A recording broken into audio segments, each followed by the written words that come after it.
Okay, guys, so in this lecture, which is the third part of the series on guidelines on infection prevention and control by the Dental Council of Ireland, we will be discussing about the dental unit waterlines. The main source of dental staff and patient exposure to bacterial endotoxins in the dental surgery, that is the dental unit waterlines, which we also call DUWLs. These waterlines can harbor biofilm that produces bacterial endotoxins, which can be aerosolized and inhaled during procedures, presenting a risk to both patients as well as the dental staff.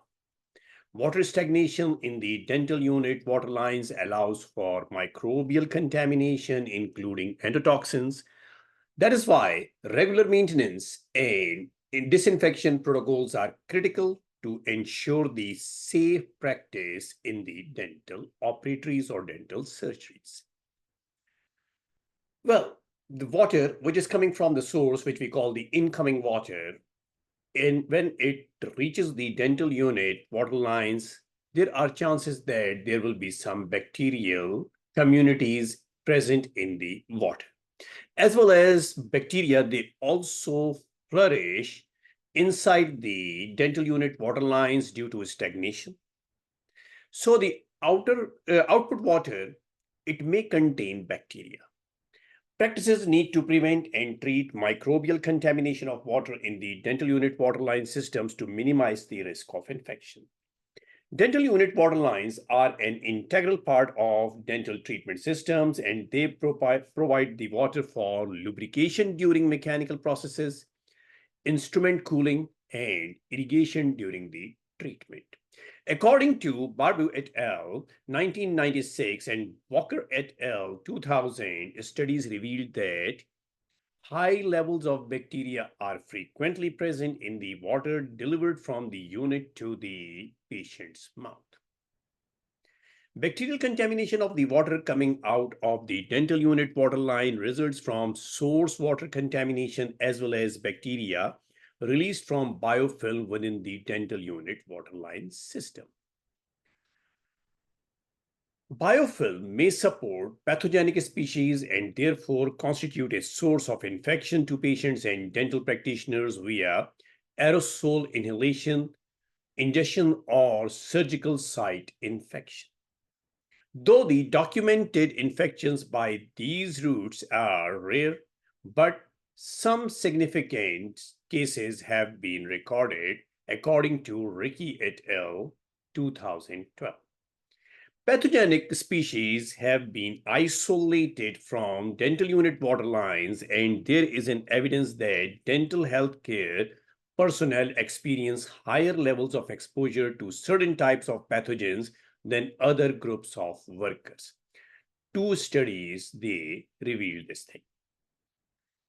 What is biofilm? A biofilm is a structured community of microorganisms where cells adhere to each other and often to these surfaces. These cells, they become encased in a protective extracellular matrix composed of extracellular polymeric substances, including polysaccharides, proteins, lipids, and the DNA.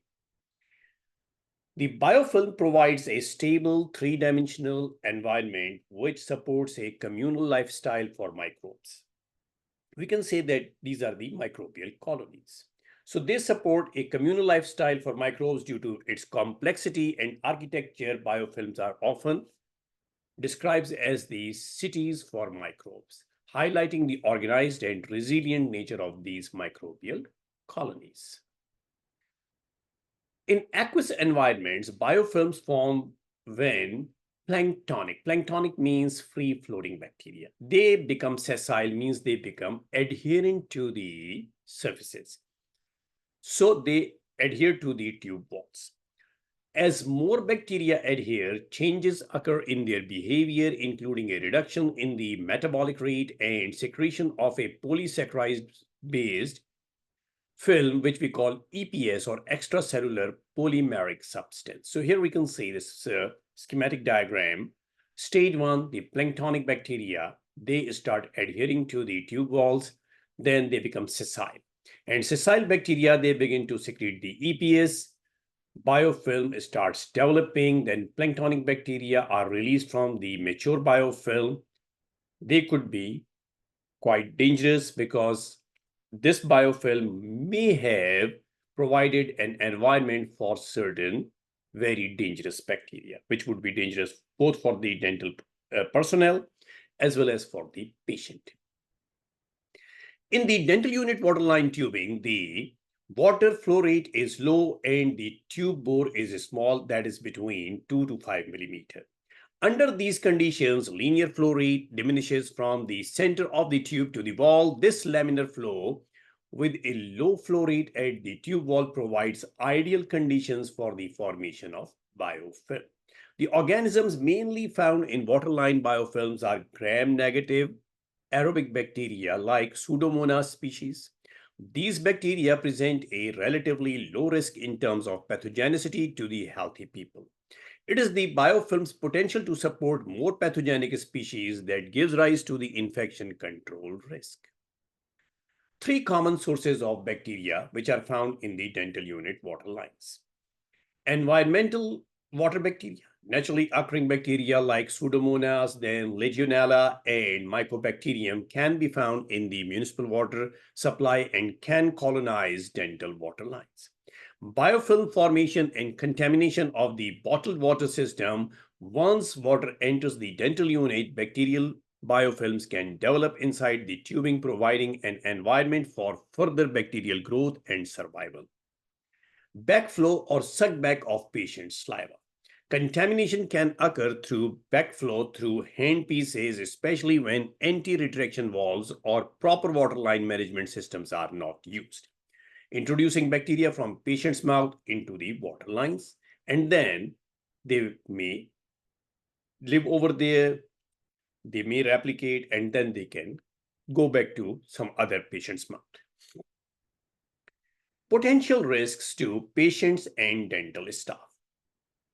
Three potential risks to patients and dental healthcare staff from microbial biofilm in dental unit waterlines. They include infections from pathogens.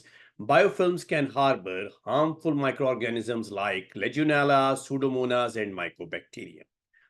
Three important bacteria which can cause respiratory, skin, and systemic infections when patients and staff are exposed to contaminated aerosols generated during dental procedures.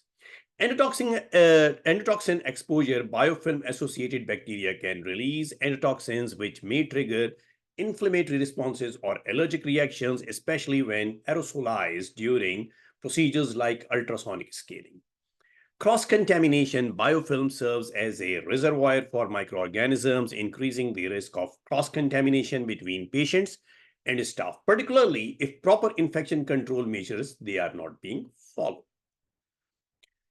If we look into the British standards, the Drinking Water Directive 98 by 83 by EC, total viable count at 22 degrees centigrade is less than 100 colonies forming unit per milliliter in the containers. And Enterococci or Escherichia coli, they should be 0 per 100 milliliter, both 0 per 100 milliliter, Enterococci as well as Escherichia coli. If we look into the Irish standards, there are currently no specific microbial quality standards for dental unit output water in Ireland or the European Union. However, the water should meet the EU potable drinking water standard, which allows for no more than 100 CFU per milliliter of aerobic heterotrophic bacteria. Since this water can be aerosolized during dental procedures, such as when using handpieces and ultrasonic scalers, it may expose both staff and patients to potentially harmful levels of bacteria and endotoxins. Most modern dental units are designed with closed circuit water lines using a reservoir bottle system to minimize microbial contamination. Regular disinfection with a suitable chemical agent, either a residual or continuous use disinfectant, that is recommended. The best practices for waterline cleaning and disinfection should follow the dental unit manufacturer's guidelines. both in terms of method as well as the frequency.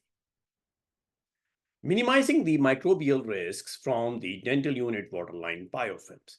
Microbial risks from dental waterline biofilms can be minimized by implementing a combination of maintenance strategies and regular protocols. So we have to follow these 7 points. Daily flushing, very important. Regularly flushing dental unit water lines with water for several minutes at the start of each day and between the patients can help remove stagnant water and reduce the microbial buildup. Use of anti-biofilm agents incorporating chemical agents like chlorine-based disinfectants, peroxides, or iodine into the waterline system can inhibit or disrupt biofilm formation. Sterile or filtered water, employing sterile water or water that has been treated with microbial filters for all surgical procedures can significantly reduce exposure to biofilm contaminants. Maintenance of water quality, regular monitoring and testing of water quality, ensuring that microbial counts remain below the recommended threshold of 100 CFU per milliliter as per the European Union guidelines can prevent biofilm accumulation. Use of independent water reservoirs instead of relying on municipal water lines, independent reservoirs can be filled with treated water, reducing the risk of contamination from external sources. Regular equipment maintenance, ensuring all the dental unit waterline components such as tubing are properly maintained and replaced according to manufacturer recommendations can prevent the biofilm establishment. Automated cleaning systems. Automated waterline disinfection systems can provide continuous or periodic treatment to prevent the biofilm formation. These combined efforts help in maintaining dental water quality and reducing the risk of infections associated with the dental waterlines. This is a very nice table. So ways to reduce the risks of Legionella in a dental practice. The task: flush all dental unit water lines. How? Flush for 2 minutes to eliminate stagnant water in the dental unit water line. When? At the start of the day as well as at the end of the day. By whom? By the dental nurse or by the dentist. Disinfect water lines. This can be either carried out by continuous water disinfection, where a disinfectant suitable for purpose is added to the water bottle, or by a weekly disinfection of water lines with an appropriate product. So when either continuous or as per manufacturer's recommendations. And by whom? By the dental nurse. Remove lime scale from all the taps. Use of lime scale remover on taps and water outlets every 6 months and by the cleaning staff. Dental unit water lines and reverse osmosis water systems, RO systems. Where there are filters in the dental unit water lines, make sure these are changed as recommended by the manufacturer. Reverse osmosis water systems should be serviced regularly according to the usage, when according to the manufacturer's recommendation and by the service engineer. Check water temperatures, check sentinel points where these are the water outlet nearest the farthest from the water tank. Hot temperatures should be checked for up to 1 minute and reach 50 degrees centigrade minimum. Cold temperatures should be checked for up to 2 minutes to fall below 20 degrees centigrade. Monthly, they should be checked by the staff member. Flush unused or little outlets. Assign someone to flush all unused or little used water outlets for 2 minutes.